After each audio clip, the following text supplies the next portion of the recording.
ഇന്ന് നമ്മുടെ വീടിനടുത്തുള്ള അങ്കൻവാടിയിലെ പ്രവേശനോത്സവമായിരുന്നു. ഇന്നലെ തന്നെ ലക്കീനെ വന്ന് ഇൻവൈറ്റ് ചെയ്തിട്ടുണ്ടായിരുന്നു, കൊണ്ട് ചെല്ലണമെന്ന്. വീടിനടുത്തുള്ള അങ്കൻവാടിയിലാണെങ്കിൽ എന്താ, എല്ലാവരും വരുന്ന സ്ഥലമല്ലേ, അതുകൊണ്ട് ലക്കി അങ്ങ് ഒതുങ്ങി അങ്ങ് സുന്ദരനായിട്ട് പോകാമെന്ന് വിചാരിച്ച് അവിടെ ചെന്ന് എല്ലാവരെയും കണ്ട് കുട്ടികളെല്ലാം അവിടെ കണ്ടപ്പോഴത്തേക്കും ലക്കിക്ക് ആകെ അങ്ങ് അന്താളിപ്പായിപ്പോയി. കരഞ്ഞാലോ എന്നുള്ള ആലോചന ഇങ്ങനെ ഇരുന്നിരുന്നിരുന്ന് ലാസ്റ്റ് ആടവങ്ങ് ഇറക്കി ഒറ്റ നിലവിളി.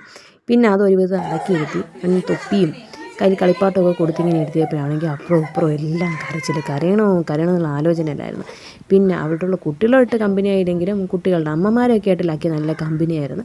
സംസാരമൊക്കെ ആയിരുന്നു. ഭയങ്കരമായിട്ട് ഇഷ്ടപ്പെട്ട് ഒരു ബലൂണൊക്കെ കൊടുത്ത് അതൊക്കെ പിടിച്ച് ഭയങ്കര ഹാപ്പി ആയിട്ടിരുന്നു.